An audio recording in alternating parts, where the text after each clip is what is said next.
Hi friends, అందరికీ నమస్కారం. అంజలి కథలకి స్వాగతం. మదన కామరాజు కథ 11వ భాగం విందాం. 11వ రోజు మంత్రి కుమారుడు చెప్పిన కథ. కథ పేరు బ్రాహ్మణ చిన్నవాడు అన్నదాన ఫలాన్ని తెలుసుకున్న కథ.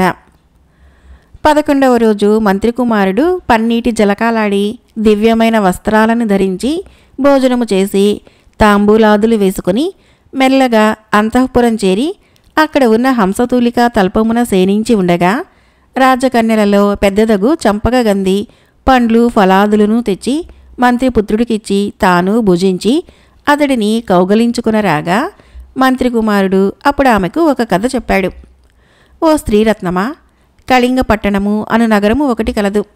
అందు ఒక బ్రాహ్మణుడు రోజూ పారాయణము చేసి జీవితం గడుపుచూ ఉండగా ఆ ఊరి వారందరూ అతనికి వివాహము చేయగా ఆ బ్రాహ్మణుడు తన భార్యతో కొన్ని రోజులు సుఖముగా ఉన్నాడు. ఈ విధంగా ఉండగా అతనికి దైవానుగ్రహమున ఒక పుత్రుడు జన్మించాడు. అతనికి నామకరణ మహోత్సవము అన్నప్రాసనలన్నీ సక్రమంగా చేయించి 5 ఏళ్లు నిండగానే విద్యాభ్యాసము చేయించాడు. ఆ తర్వాత 7 ఏళ్లు రాగానే ఉపనయనం చేసి అతనికి 4 వేదాలు 6 శాస్త్రాలని ధర్మాదులని నేర్పించి అతడు పండితుడు కాగా అతని తండ్రి మరణించాడు. అతడు చేయవలసిన కర్మములను చేసి తల్లి తను భిక్షమెత్తి జీవించుతూ ఉండసాగారు. ఈ విధంగా ఉండగా అతని తల్లి తాను తెచ్చిన భిక్షపు బియ్యాన్ని వండి నిత్యము ఒక బ్రాహ్మణుడికి అన్నము భక్తితో పెట్టి తర్వాత తాను తన కొడుకు భుజించుచూ ఈ విధంగా చేయుచూ ఉండగా ఒకరోజు పుత్రుడు ఆలోచించి తన తల్లి వద్దకు వచ్చి, అమ్మా, ప్రతిరోజు నువ్వింత నిష్ఠతో తెచ్చిన బియ్యాన్ని వండి ఇతనికి పెట్టుచున్నావు కదా, దాని ఫలమేమి అని అడుగగా ఆ మాట విని తల్లి, పుత్రుడా, పెద్దలు అన్ని దానములలో అన్నదానము గొప్పదని చెప్పారు. ఆ దానఫలము ఈశ్వరుడే చెప్పవలయును అని చెప్పింది. కావున నేను అన్నము ఒకరికి పెట్టి భుజించుచున్నాను అని చెప్పింది. అప్పుడు ఆ బ్రాహ్మణ పుత్రుడు, అమ్మా, దాని ఫలము మీకు తెలియదు, కావున నేను పరమశివుణ్ణి అడిగి తెలుసుకుని వచ్చేదను అని చెప్పి అక్కడి నుంచి బయలుదేరి ఒక అరణ్యానికి పోతూ ఉండగా సూర్యాస్తమయం అయింది. అక్కడ ఉండే బోయ ఒకడు త్రోవలో నడుచున్నట్టు ఆ బ్రాహ్మణ చిన్నవాణ్ణి చూసి, అయ్యా, చీకటి అయింది కదా, ఇక లోపలికి పోవా, అడవిలో పెద్ద పులులు ఎలుగులు మొదలైన దుష్ట జంతువులు కలవు అని చెప్పి తన ఇంటికి పిలుచుకొని పోయి తన భార్యతో ఇలా చెప్పాడు. ఓ చిన్నదానా, ఈ బ్రాహ్మణుడు మనము చేసిన తపోఫలము వలన మన ఇంటికి వచ్చాడు. ఇతనికి మనము భుజించే వెదురు బియ్యముతో పాటు కొంచెము తేనెను ఇచ్చిన భుజించి తర్వాత మనము పడుకునే స్థలములో కొంచెము తావు అతనికి ఇచ్చిన పడుకొని ఉదయాన్నే లేచిపోవును అని చెప్పగా అతని భార్య మిక్కిలి కోపగించి నా భాగము బియ్యము కానీ తేనె గాని ఇవ్వనని చెప్పగా బోయవాడు తన భాగము అతనికిచ్చి భుజింపమని చెప్పాడు. భోజనము చేసిన తర్వాత మంచం మీద తన దగ్గర పడుకోమని చెప్పి అక్కడ పడుకొని ఉండగా అర్ధరాత్రి నిద్రలో ఒళ్ళు తెలియక మంచం మీద నుంచి క్రింద పడగా అక్కడి పడుకొని ఉన్న ఒక మృగము అతన్ని పట్టి తినివేసింది. ఉదయం కాగానే బ్రాహ్మణుడు బోయవాడు కనపడక ఏ మృగము తినెనో అని తలచి అక్కడి నుంచి బయలుదేరి చాలా దూరము పోగా బోయది తన భర్తను చంపి తిన్న సంగతి తెలుసుకొని పరిగెత్తుకుంటూ వచ్చి మార్గమున పోవుచున్న బ్రాహ్మణునితో, నా భర్త నీకు చోటిచ్చుట వలన నిద్రలో ఒళ్ళు తెలియక నేల మీద పడి మృగము పాలయ్యాడు. కనుక నా భర్తనిచ్చి నువ్వు పోవలెను. వానిని పట్టుకొనగా ఆ బ్రాహ్మణుడు, ఇదేమి వింత, నీ భర్త మృగము నోట పడినా నాకేమీ సంబంధము లేదు, పోపో అని చేతిని విడిపించుకొని పరిగెత్తుతూ అరణ్యమును దాటి ఒక ఊరికి పోయి ఒక బ్రాహ్మణుని ఇంటిలో దిగాడు. ఆ ఇంటి బ్రాహ్మణుడు 100 మడకలకు యజమాని. సంవత్సరానికి అతనికి 1000 కళ్ళాల ధాన్యము పండుచున్నది. అయినను అవి అతనికి చాలక ఉన్నాయి. ఏ విధంగా అంటే ఆ ఊరి చెరువు ప్రతిదినము కట్టడమును ప్రతిదినము ఎత్తుకొని పోవటము వలన ఆ బ్రాహ్మణుడు మిక్కిలి శ్రమ పడుతూ ఉన్నాడు. ఈ విధంగా ఉండగా అక్కడికి పోయిన బ్రాహ్మణుణ్ణి ఆ బ్రాహ్మణుడు చూసి, అయ్యా, మీరెక్కడి నుంచి ఎక్కడికి పోతున్నారు అని అడగగా, అయ్యా, నేను అన్నదాన ఫలము పరమశివుణ్ణి అడగటానికి పోవుచున్నాను అని చెప్పగా ఆ బ్రాహ్మణుడు, అయ్యా, మా ఊరి చెరువు దినదినము ఎత్తుకొని పోవుచున్నది, అది గట్టుకు ఆవల కాకయున్నది, ఎందువలనో ఆ సంగతి పరమశివుణ్ణి అడిగి తెలుసుకుని రావాలనని వేడుకొనగా అందుకు సమ్మతించి ఆ బ్రాహ్మణుడు అక్కడ విందు భోజనము చేసిన తర్వాత బయలుదేరి అనేక నదులు దాటిపోతూ ఉండగా అక్కడ ఒక ముదుసలి అన్నము లేక అవస్థపడుచు ఆకలి చేత పీడితురాలై ఉండగా అతడు బ్రాహ్మణుణ్ణి చూసి, అయ్యా, మీరెక్కడికి పోవుచున్నారు అని అడగగా అతడు అన్నదాన ఫలము అడుగుటకు పరమశివుని వద్దకు పోవుచున్నాను అని చెప్పగా ఆ ముసలివాడు, అయ్యా, నాకు ఆకలిగా ఉన్నది, అన్నము పూటకు దొరకకు ఉన్నది, ఎందువలన అని పరమశివుణ్ణి అడిగి రావాలనని చెప్పగా అందుకు సమ్మతించి అక్కడి నుంచి మరికొంత దూరము పోగా అక్కడ ఒక పాము పుట్టలో నుంచి బయటికి వచ్చుచూ అక్కడ ఉండుటకు శక్తి లేక కన్నులు తెలియక బ్రాహ్మణుడు నడుచునట్టి శబ్దాన్ని విని అతన్ని పిలిచి, స్వామి, మీరెక్కడికి పోవుచున్నారు అని అడగగా ఆ బ్రాహ్మణుడు పామును చూసి, ఓ నాగరాజా, నేను అన్నదాన ఫలము అడుగుటకై పరమశివుని వద్దకు పోవుచున్నాను అని చెప్పగా అప్పుడు నాగరాజు, అయ్యా, నాకు ఇటువంటి కష్టం ఎందుకు కలుగుతుందో ఈశ్వరుణ్ణి అడిగి తెలుసుకుని రావలేను అని చెప్పగా అందుకు అంగీకరించి ముందుకు పోగా త్రోవలో ఒక పెద్ద మామిడి చెట్టున్నది. అది మిక్కిలి పొడవైనది. అందువలన పండ్లు ఫలములు త్రోవలో నడుచువారికి ఉపయోగించుట లేదు. ఆ వృక్షము బ్రాహ్మణుణ్ణి పిలిచి, అయ్యా, మీరెక్కడికి పోవుచున్నారు అని అడుగగా బ్రాహ్మణుడు, ఓ వృక్షమా, నేను అన్నదాన ఫలాన్ని అడుగుటానికి పరమశివుడి వద్దకు పోవుచున్నాను అని చెప్పగా స్వామి, నా సంగతి పరమశివుడికి చెప్పవలెను అని చెప్పగా అంగీకరించి ముందుకు పోగా అక్కడ ఒక కొండ గుహ కనిపించింది.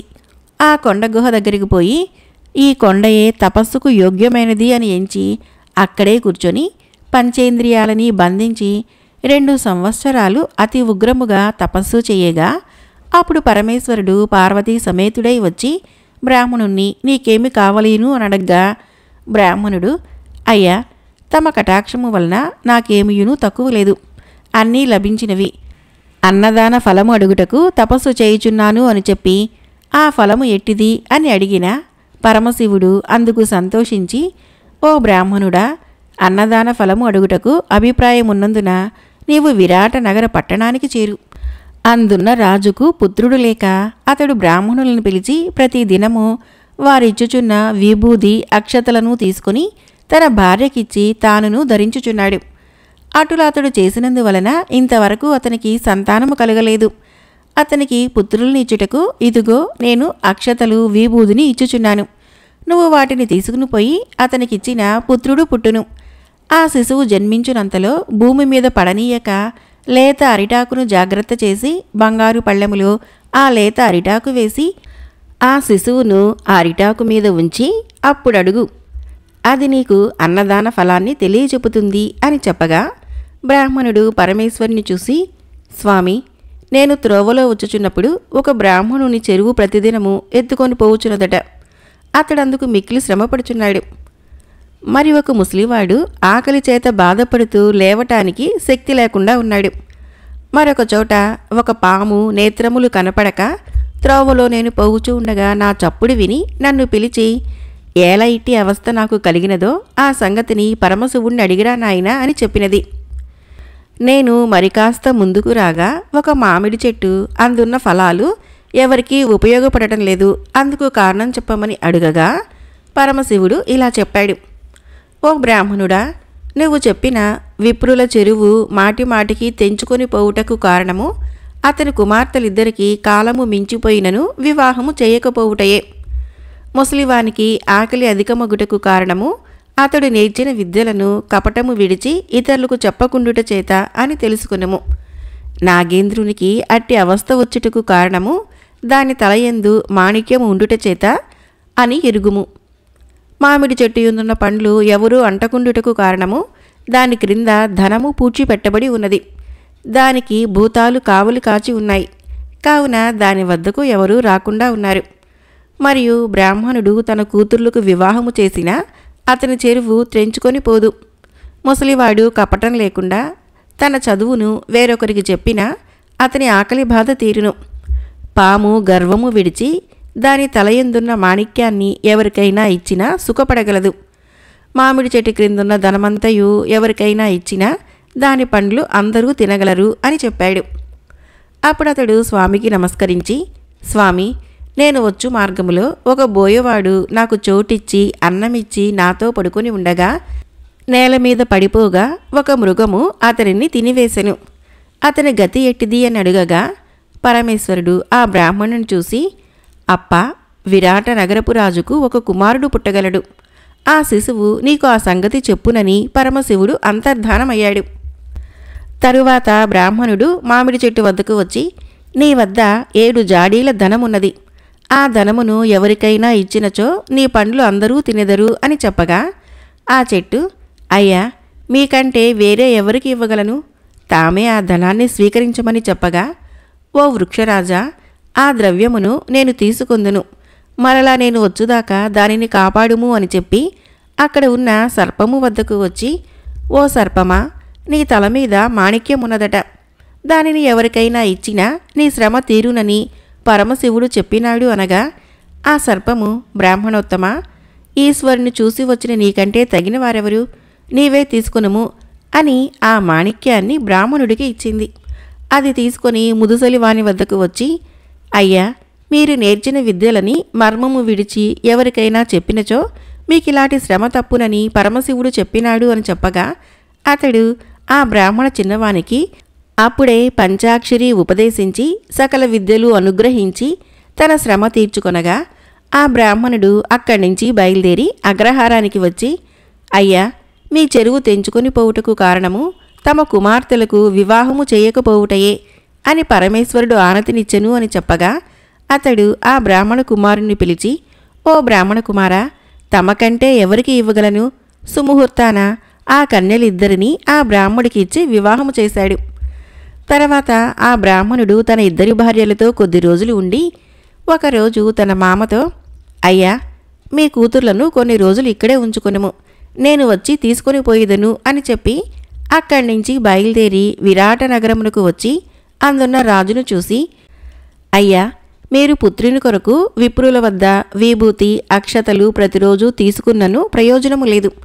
ఇదిగో, నేనిచ్చునట్టి విభూది అక్షతలను మీరిద్దరూ వేసుకునిన నీ భార్య గర్భవతి అయి సకల దేశాధిపతులకు రాజు అయి నీతిమంతుడైన పుత్రుడు నీకు పుట్టునని, పుట్టకపోతే నా బ్రాహ్మణత్వాన్ని పోగొట్టుకున్నదును అని చెప్పి ప్రతిజ్ఞ చేశాడు.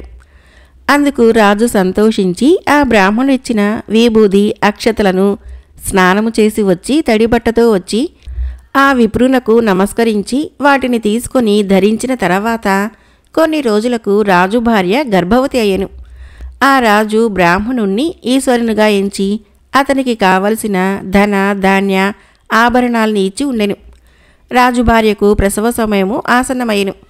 అప్పుడు విప్రుడు రాజు వద్దకు వచ్చి, అయ్యా, పుత్రోదయ కాలమున ఆ శిశువును నేల పడనీయక ఒక సువర్ణము చేత చేయబడిన తట్టలో మిక్కిలి లేతదైన అరటి ఆకును తీసుకొని వచ్చి ఆ తట్టలో ఉంచి ఆ శిశువుని ఆ తట్టనందు ఉంచి నా వద్దకు తీసుకుని వచ్చిన దానితో కొన్ని సంగతులు మాట్లాడవలెను అని చెప్పగా ఆ రాజు మిక్కిలి ఆశ్చర్యపడి, ఇదేమి వింత, చూచెదము అని చెప్పి మంత్రసానితో చెప్పగా అది ప్రసవించు సమయమునకు ఆ శిశువును భూమి మీద పడనీయక బంగారు తట్టలో లేత అరటి ఆకుల్ని పరచి అందు శిశువుని ఉంచుకొని అందరూ రాజులు చూచుచూ ఉండగా ఆ బ్రాహ్మణుని వద్దకు తీసుకుని వెళ్ళగా అప్పుడు ఆ విప్రుడు శిశువుని చూసి, ఓ మహానుభావ, లోకములో అన్నదానము చేసిన ప్రయోజనము దానివల్ల ఎట్టి ఫలము పొందెదరు అని చెప్పమని అడగగా ఆ శిశువు అందరూ చూచుచూ ఉండగా నోరు తెరిచి ఇలా చెప్పసాగింది, అయ్యా విప్రోత్తమ, అన్నదాన మహిమను నేను చెప్పలేను, కానీ నాకు తెలిసినది నీకు అనుభవమునకు వచ్చినట్లుగా చెప్పుచున్నాను, వినుము. ముందు నీవు అడవిలో వచ్చినప్పుడు ఒక బోయవాడు చోటిచ్చి తాను భుజించు వెదురుపిండిని తన భాగమునకు వచ్చు తేనెను నీకిచ్చి మరణాన్ని పొందాడు. అతడే నేను. ఇట్టి కులమున పుట్టి రాజ్యాభిషక్తుడై ఉండి వైభవమును పొందగలిగితిని. ఆ జన్మమున చేసిన అన్నదాన ఫలము మీకు భిక్ష ఇవ్వనని చెప్పిన నా భార్య చనిపోయి ఈ నగరమున ఉండునట్టి ఒక మాలవాని ఇంట పుట్టిన 4 పంది పిల్లల్లో ఒక పిల్లగా పుట్టియున్నది. దాని లక్షణాల్ని చెప్పుదును. ఆ పిల్ల 4 కాళ్ళు తెల్లగా ఉండును, దాని నెత్తిలో చుక్క ఉండును, ఇది గుర్తు అని చెప్పి నోరు మూసుకుని ఉన్నాడు. తర్వాత రాజసభలో ఉండిన రాజులందరూ ఈ విప్రుణ్ణి స్తుతించి దైవముగా భావించారు. రాజు కూడా అతనికి అనేక ద్రవ్యాలను ఇచ్చి పంపగా ఆ రాజును బ్రాహ్మణుడు ఆశీర్వదించి ఇప్పటి వరకు జరిగిన సంగతులను వారికి చెప్పి అక్కడి నుంచి బయలుదేరి మామిడి చెట్టు వద్దకు వచ్చి అక్కడ ఉన్న ధనాన్ని తీసుకుని తన మామ ఇంటి వద్దకు వచ్చి అతనికి కావలసిన ధనమునిచ్చి తన భార్యల్ని తీసుకొని అక్కడి నుంచి బయలుదేరి తన తల్లికి నమస్కరించి ఆమెతో తాను బయలుదేరిన నాటి నుంచి జరిగినవన్నయూ తెలిపి తాను తెచ్చిన ధనముతో అన్నదానమును చేయుచు దాన ఫలమును తల్లితో చెప్పుచు తన భార్యలతో సుఖముగా ఉన్నాడు. ఓ స్త్రీరత్నమా, వింటివా? ఇట్టి ధర్మాత్ముడై జితేంద్రుడై పట్టిన పట్టు సాధించగలవాణ్ణి గదా నువ్వు పెళ్లి చేసుకున్నవలయేను అని కథ చెప్పి ముగించగా సూర్యోదయం అయ్యెను. రాజపుత్రిక అంతఃపురాన్ని చేరెను. మంత్రి కుమారుడు లేచి తన నిత్యకర్మాల్ని తీర్చుకొనడానికి వెళ్ళిపోయెను. మదన కామరాజు కథలు 11వ భాగం సమాప్తం. రేపు మంత్రి కుమారుడు చెప్పిన 12వ నాటి కథను విందాం. ఫ్రెండ్స్, నా కథలు నచ్చినట్లయితే మన ఛానల్ని తప్పకుండా సబ్స్క్రైబ్ చేయండి, లైక్ చేయండి, షేర్ చేయండి, కామెంట్ చేయండి. Thank you.